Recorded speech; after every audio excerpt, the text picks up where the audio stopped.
Hey there, Ravens flock. Welcome back to Baltimore Talk, the definitely not so weekly podcast. Oh my gosh, ladies and gentlemen, let's talk about it. I know what you're here for. You know what you're here for. Let's be honest. That draft, that was a draft. Let's be honest. I'm so glad it's finally not just done and over with, but I'm just glad we got things taken care of. We definitely got some pieces handled, some business taken care of, and I am very, very excited to talk about all this here. But before I forget, hold on.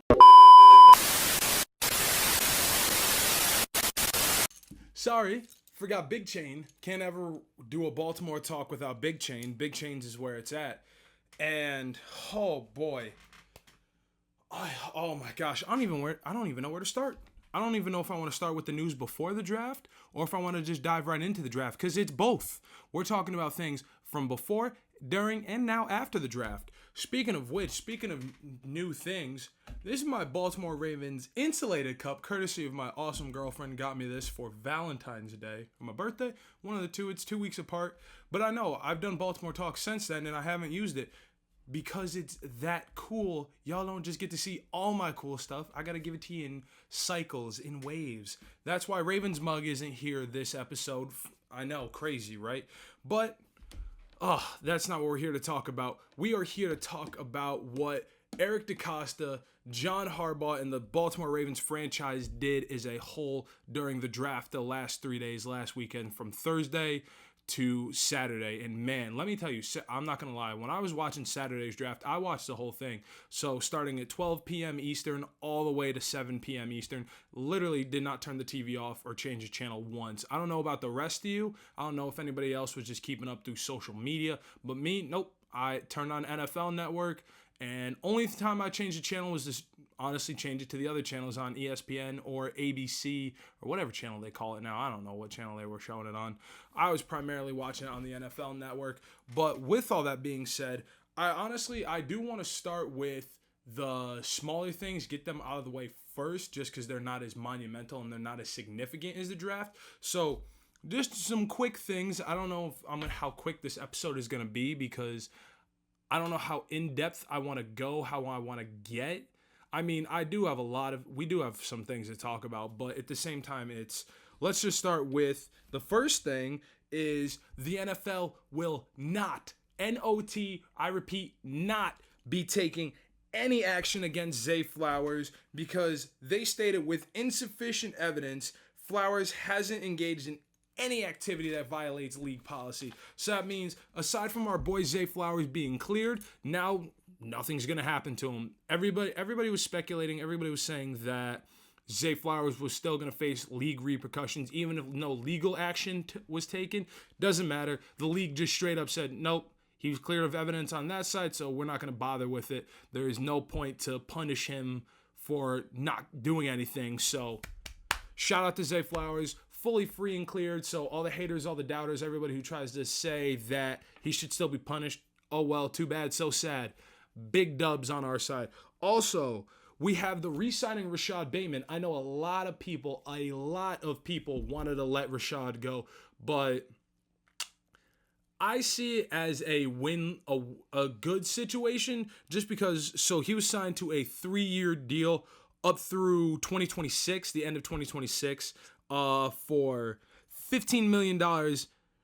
So I think that's good. So that's the 2024, 2025, and 2026 season. So technically till the beginning of 2027 at the end of that 2026, 2027 season. But I see that as a good thing for us, because that's what everybody wanted in Odell, that veteran status. Because we've had Rashad for a couple years now. So he's going to have that veteran status that now a couple of our rookies that we got in the draft, and still Zay Flowers, even though this will be Zay Flowers' second year with our team, I just think having that extra little push of veteran status will really be beneficial to both Zay Flowers, the incoming drafts, and everybody else going forward for the next couple years. So I know, me personally, I'm happy about it. Again, I know a lot of people weren't happy, especially the way a lot of people think he underperformed last season. I think he did pretty well for what we had going. I know with us having our new OC Todd Monken and getting out of the dark ages of the Greg Roman era, I know I never want to go back to that, but I think what Todd Monken was going for with focusing heavier on a stronger run game, with Rashad Bateman being that one player that can balance it between those, I can get it in the backfield and run for 5 yards, or I can go out and get a pass for 10 yards. I think that nice balance of him being able to obviously get more on the passing side, but still be able to do on the run side. So that nicer balance, especially because, like I said, we were focused a little more on the run game than we were the passing game. I mean, yeah, we were focused pretty heavy on the passing game, especially near the end of the year. But if you look back through preseason and then those first maybe 2 to 3 weeks, we were really pushing that run game pretty heavy. And I just think that that is a good thing for us overall. But other than that, I honestly don't see a problem with Rashad Bateman getting re-signed. And aside from him getting re-signed, Odafe Owe, he picked up a 5th-year option now at $13.2 million. So I definitely think that's going to be another good thing because same thing, Odafe Owe really knows how to get it done. Like when it comes to defense, Odafe Owe knows how to get it done. I don't know what you want me to say. Like that man, he knows how to swat the ball down. He not always getting a bunch of picks and interceptions, but when it comes to busting through that line, putting pressure on whatever quarterback, or if they're throwing the ball up top over the head, he knows how to get his hand up, slap that junk out of the air and say, nope, not today. Sorry, this is our house. Even if we're in the visiting locker room, he still knows how to take ownership. So I definitely think that is beneficial for us defensive-wise, because I know we plan on going in a younger direction, not just on the offensive line side, but just overall in general. I know Eric DeCosta said he wants to get for a younger offense and a little bit of defense, but I definitely think that Odafe Owe, keeping him is a good thing. We also signed wide receiver / kick returner Deontay Hardy. So I definitely think because this actually did come in the it did come in the wake of us losing Devin Duvernay, and I know there's been some time in between last episode and this one, so a lot of things have happened, and I haven't been able to get updated with you guys, and I've just been seeing everything on social media, saving it, keeping these notes so you guys know once I come back with an episode, it's going to be a good one. So with my thoughts on that, I definitely think that's going to be good because us having a new kick returner and a new wide receiver, like that's an extra wide receiver for us, but like I said, losing Devin Duvernay on the kick returning side, definitely something strong that we needed. So I'm glad we have him. And we also re-signed Kyle Van Noy for a 2-year deal. I don't remember if that's in last episode. If it is, just go watch the last episode. I'll link it in the description below so everybody could go tell me in the comments how dumb I am. Which, speaking of the comments, we're at 25 subscribers now, ladies and gentlemen. We're halfway to our goal before next season. My goal is 50 subscribers before the start of the new season. Did you know that? No? Well, subscribe. Hit that bell icon too. I heard something good here on YouTube happens if you hit that bell icon. So that way, might as well. You click the red box, you hit the bell icon. You'll always know when you get a new episode from me. But Kyle Van Noy, come on. The dude's a defensive monster. Like, we know what he can do. We've seen it. And with that 2-year deal, $9 million, that's bread. That's bread and butter. That's water. So what you all really came here for, we're talking the draft. Thursday to Saturday. What a long weekend. Oh my goodness. Because not just for NFL fans, me personally, I'm also a WWE fan. So Friday was both the NFL and the WWE draft. So me, I had to do double duty. I'm watching one on TV, one on my phone. I'm trying to watch both, listen to both. But it's now we're in the NFL draft. That's what we're talking here. So we're going to start with who we signed in the draft, but then we have a lot of drafted free agents. We have a lot of undrafted free agents that we signed too. So we'll wait for that because those are just names and positions. So with the first pick, with the 30th pick in the first round of the 2024 NFL Draft, the Baltimore Ravens selected Nate Wiggins, a cornerback from Clemson. And I think this is definitely good because with us only having Marlon Humphrey, I think that we needed definitely losing Patrick Queen. I definitely think that having new blood and having, again, a younger team, which EDC wanted, I think this is definitely beneficial. So I'm going to read off a little bit of his resume. This is just going to be, everybody's resume is just from the 2023 season before the draft. So he recorded 28 tackles in total, 6 were assisted, 22 of them were solo. He had 6 passes defended, 2 forced fumbles, 2 interceptions, 1 interception touchdown, and 1 interception that went for 52 yards. Like, what can you say about that? Like, I'm so glad that panned out in our favor just because of who we lost, who we don't have.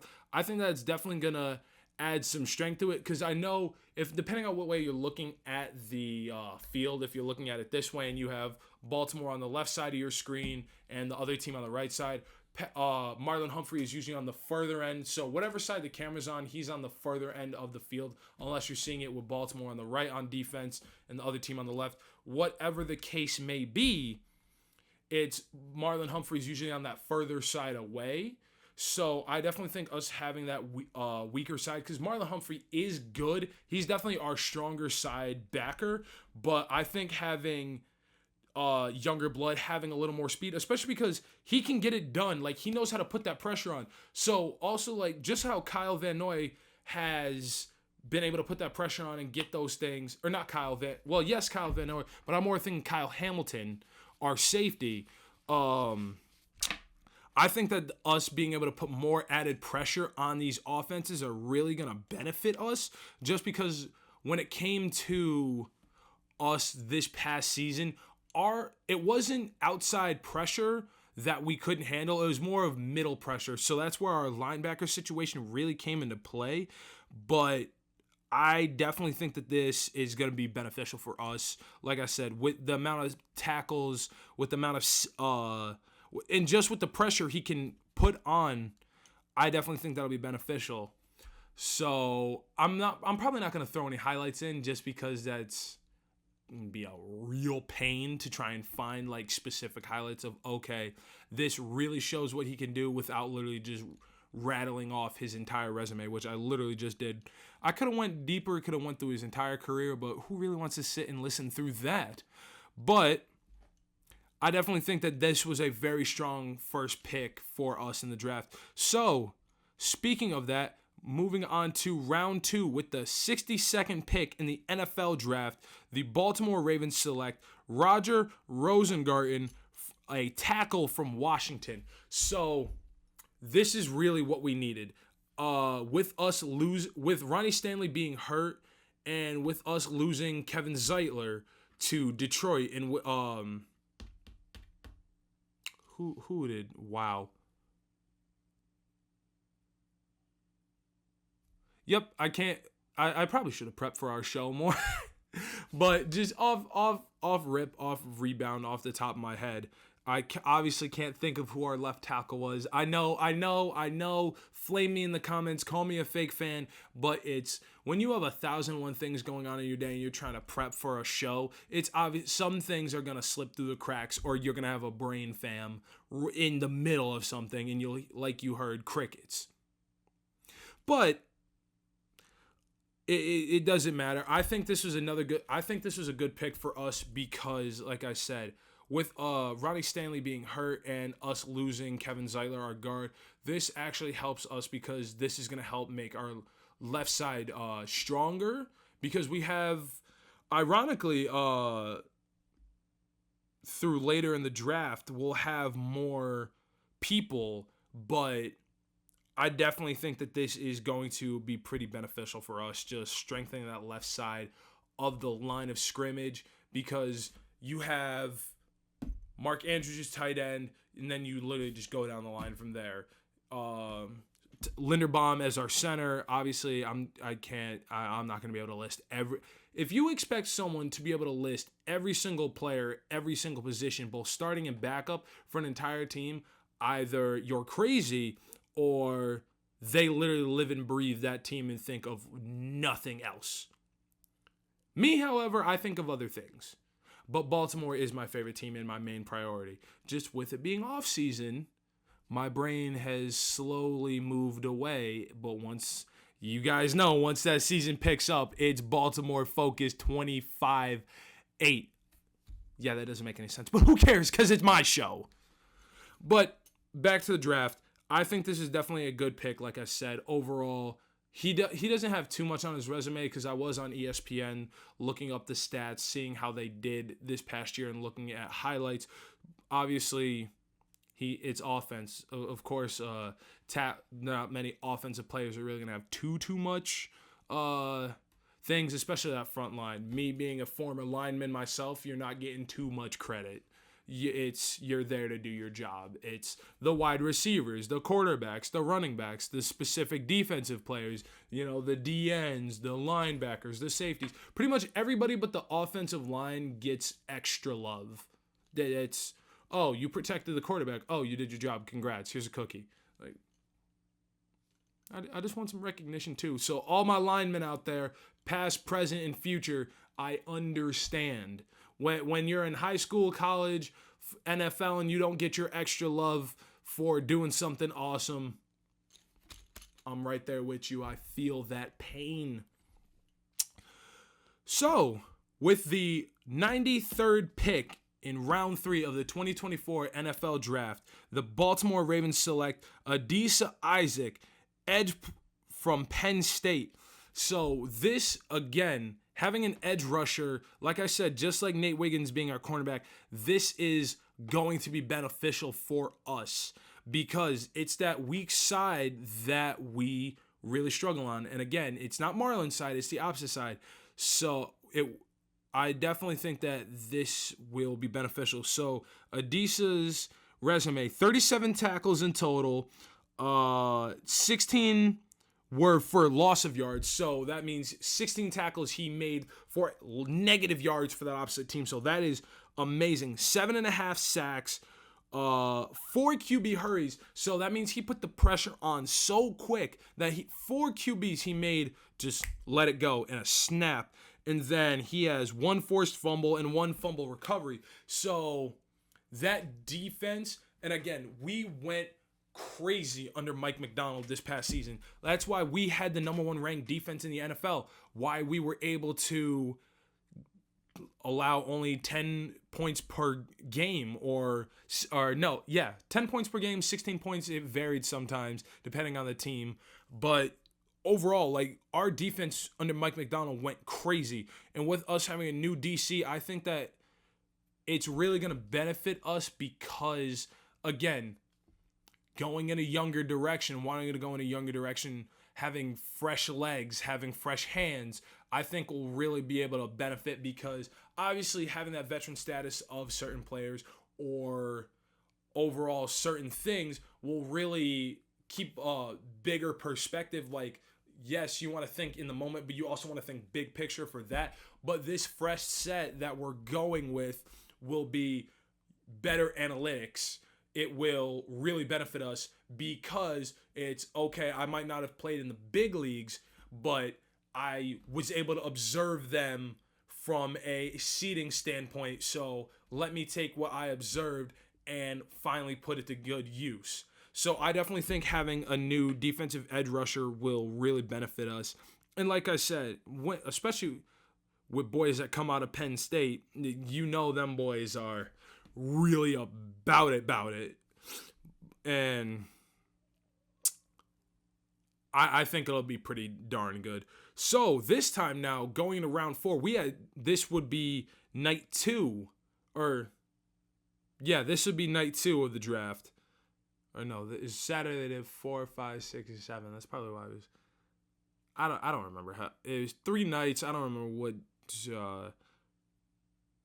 round 3, round 4, whatever. Doesn't matter. We had 2 picks in round 4. So, with the 113th pick in round 4 of the 2024 NFL Draft, the Baltimore Ravens select Devontae Walker, wide receiver from North Carolina. So, I don't know what to say, honestly. We know how UNC goes on literally every sports team. I mean, come on. Michael Jordan, the greatest basketball player in history, went to North Carolina.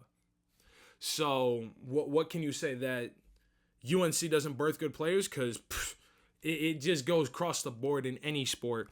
But I think that a lot of people wanted earlier picks and wanted his name is Xavier something for a wide receiver, but I'm not mad. Again, we have Zay Flowers, we have Rashad Bateman, so I have a good feeling that Zay's going to get a lot of playing time. Rashad, obviously, since he just signed this deal, will get some time, but I feel like he's going to take a back seat just a little bit. Like, he'll get maybe a first or second half play, but then it'll be Devontae Walker. Because with him, he recorded 41 receptions for 699 yards, 7 touchdowns, three rushing attempts for 23 yards last year, or this past season in college at North Carolina. So I really think that this will help him, help us overall arching wise, because it's just, like I said, we're going in a younger direction. That's the plan. That's where we're heading. And I really think that with that, this wide receiver core is going to be interesting. I wouldn't really know how to sum it up overall. It's just when you look at the numbers of how well we did in passing yards and how well we did in rushing yards, we really went for a pass heavy kind of second half of the season. Like I said, I know there were sprinkles here and there, but like the first half, I want to say we did do a lot of rushing, a lot of runs. But once we got past probably Thanksgiving, it was pass game, pass game, pass game. I mean, come on, look at the game against Miami. Look at the game against San Fran. Look at the game against the Houston and what we did in the divisional round. We were balling out. We were airing that thing. Even in the championship game against Kansas City, we aired that ball out so much you could have thought we were Tom Brady and the Patriots. If you know, you know. But I think that going with more wide receivers is definitely a good thing for us. So, with the 130th pick in round 4 of the 2024 NFL Draft, the Baltimore Ravens select CJ Tampa, cornerback, Iowa State. So, pretty much my thoughts on how I said with Nate Wiggins on what this corner and how it's going to go on defense, it literally the same standpoint. But with him, it was 44 total tackles, 33 of them were solo, 11 were assisted, 7 passes defended, 2 interceptions. So Nate did have a little more, like with the 2 forced fumbles, the 1 interception touchdown, and whatnot, X, Y, and Z, which is why he was our first pick. But CJ has more tackles. I definitely think that that's where that blend, where they're really going to come in as new, fresh teammates and help each other out. Like, okay, I got more interceptions or fumbles or this, that, and the third. Yeah, but I just got more tackles, period.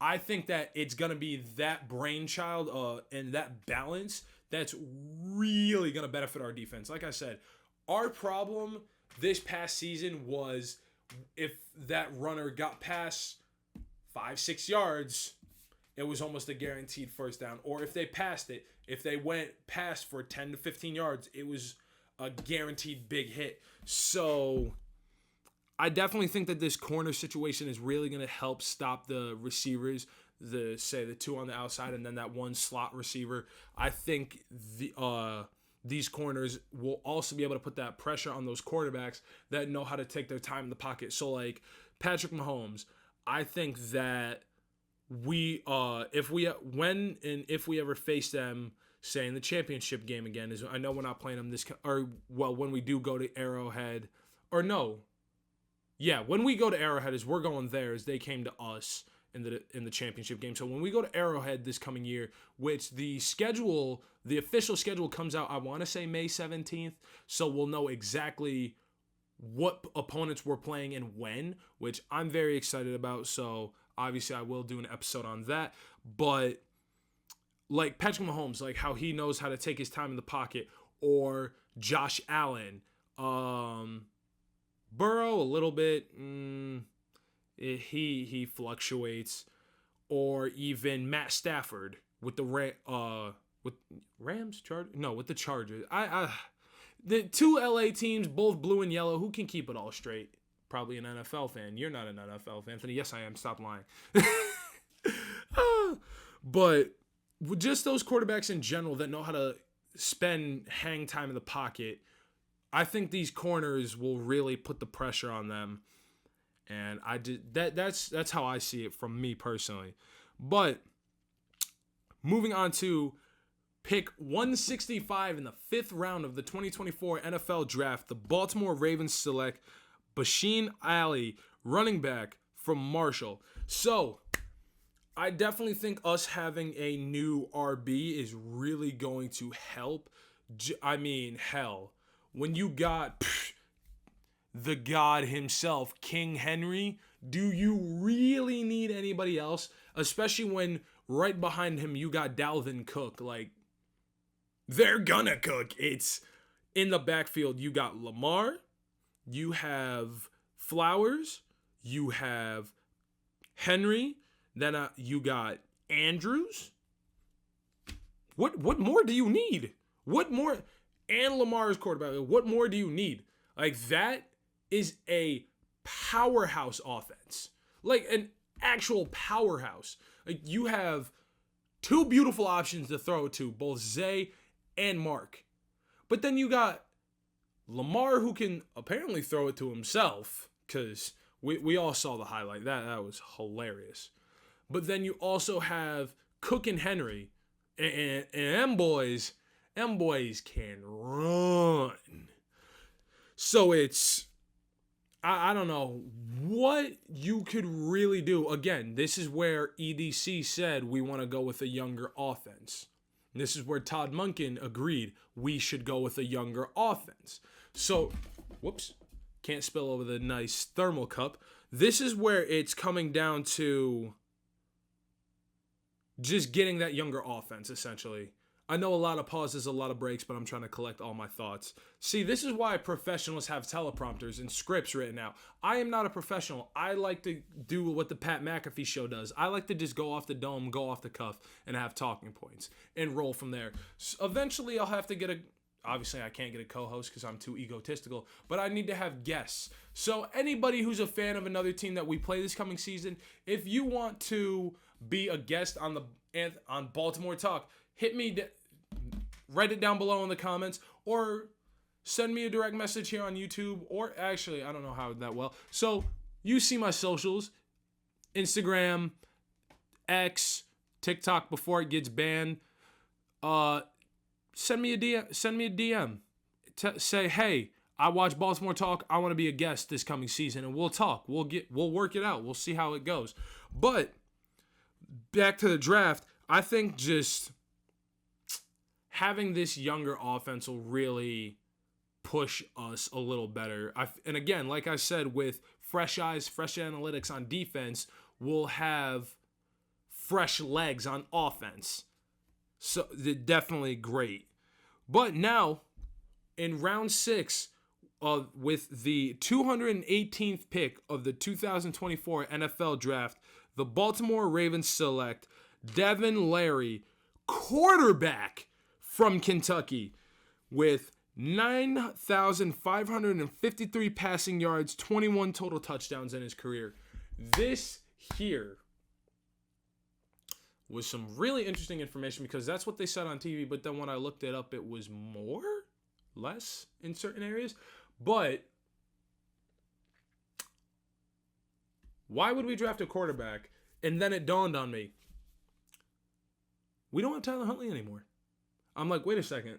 Why do we have draft a quarterback? We already have a quarterback in his back. No, we don't have Tyler Huntley anymore. He's with the Browns now. Like, all our good, nice players, they all went to other teams. In our division, too! Like, y'all are some traitors. Y'all are some traitors. Y'all hurt my soul. But, whatever. You can cry about it, or you can use their weaknesses against them when we see you. And best believe Tyler Huntley on the 2-yard line. Pull that diving over the top nonsense again against us.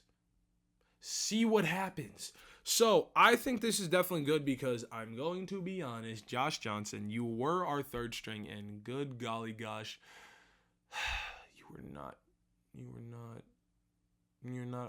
I'm not a fan of yours. But then even our fourth string, not a fan of yours. I can't even tell you our fourth string QB's name.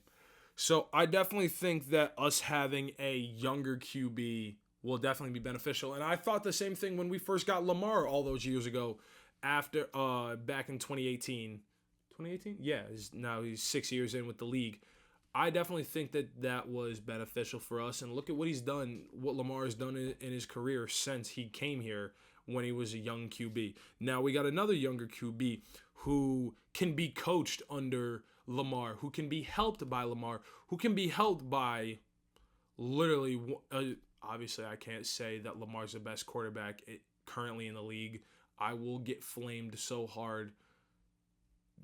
Patrick Mahomes. I have to admit Patrick Mahomes is better than Lamar Jackson. Okay, I can admit it, but that's because of Andy Reid. Let's be honest. Lamar's just great on his own. Like, Lamar's great on his own. It's not, aside from, yes, it's coaches, but we're getting off track. I just think having a younger QB would be pretty good for us, pretty beneficial. It's really going to help us with where we go going forward. Because I know people like to joke on him and say, oh, just like Joe Burrow in the Bengals, Lamar's injury prone. He can't last a full season. Blase, whole lot of. I don't care. Okay? Younger QBs, like I said, they add that fresh leg experience. And we all know how much our QBs like to stay in that pocket, but then like to just take off. So I really think we're going to go in a positive direction here when it comes to where we're heading and where we're going with this situation. But those numbers don't lie, and neither does Devin, apparently. So before we get into the final round, we are going to take a sip from the thermal. I fill this thing up once a day, and it literally lasts me all day. Like, fill it up in the morning before work, bring an extra bottle of water with me, and then just add it there, and I barely ever have to refill this thing. So, moving into the final round, round 7, starting with the 228th pick in the 2024 NFL Draft, Baltimore Ravens select Nick Samac from Michigan State. In this one, he's a center, y'all. We drafted a center, and I am very happy that we did that because as much as I love Tyler Linderbaum, he can be shaky at times, and he did get hurt for a little bit last season. So I think this would be very good for us. And again, just like earlier, who was it? With Roger as a tackle, Nick didn't really have too many highlights because it's offensive line. We don't get highlights. We don't get love. It's sad to say. But I'm just glad we have another center, someone behind Tyler Linderbaum, the next man up, just in case, because you never know what could happen. Or if he accidentally makes too long of a snap and he needs to get his mind right, we're good. We're right there. But with the 256th pick, the final pick of the Baltimore Ravens 2024 NFL Draft, I apologize if I absolutely butcher this name. We pick Sanausi Kane, safety from Purdue. So, behind Kyle Hamilton, who went stupid crazy last season on defense, we have another great pick. So, 79 tackles, 55 solo, 24 assisted, 7 passes defended, 1 sack, 1 forced fumble. Damn. Like, just 79 and 55 alone. Do you know what that means? That what can you say? Like, do you know what that means? That means this guy, if God forbid Kyle Hamilton unfortunately gets hurt, it literally, like, this is Kyle Hamilton 2.0. Like, Kyle Hamilton went crazy as safety last season. So having somebody who's pretty much the same guy, but just a year or two younger, crazy, ridiculous, redonkulous, as they once said. I don't know if people still say redonkulous. I say it from time to time. Does anybody say redonkulous anymore? Somebody tell me if you say redonkulous, I'll give you a shout out in the next episode, whenever that may be. I'll give you a shout out if you say redonkulous. But with that being said, that concluded our weekend for the NFL draft, our major picks. And I see a lot of people complaining, oh, we should have drafted here. We should have drafted there. We should have gotten so-and-so. I'm sorry. When did you start working for the Ravens? I know I'm not. I will someday. I promise. When you all turn on NFL Network, ESPN, or you hear my voice broadcasting for the Ravens games, just know you can say, I knew him when. I knew him when he was just this lonely young man doing a YouTube show. But I'm happy with who we drafted. Yes, there were some people here and there that I would have wanted, just like everybody else, that if we went higher. But overall, I'm happy with who we got for where we got. And that's all you can do. Now it's all about the camps. It's all about the coaching. It's all about how we come out of the gate strong week 1. Yes, I know we'll have 3 weeks of preseason, but as I was told many a times, nobody cares about preseason. I do, because that's really where we're going to showcase this young talent. And speaking of young talent, we signed a lot of undrafted free agents as well. So why not talk about them? Why not mention them real fast? So we drafted defensive tackle Jamion Franklin from Duke. Safety, Bayo Braid, Maryland. Defensive tackle Tremel Walthor. I apologize for the name butchering. Georgia. Defensive end, Joe Evans from Iowa. Wide receiver, Dayton Wade, Ole Miss. Offensive tackle, Darian Dalcourt from Alabama. Long snapper, Randon Plattner, LSU. Then we also, or KSU, not LSU. Then we have our linebacker, Yavandi Rigby from Temple. We have guard, Corey... I'm so sorry. The light in my office, I should have turned the light on, but I wanted my illuminating beautiful sign to be seen instead. But we have, where was it? Corey Bullock, there we go, from Maryland. Running back, Chris Collar from Lockhaven. Wide receiver, Isaiah Washington, Rutgers. Wide receiver, D'Angelo Hardy, North Central.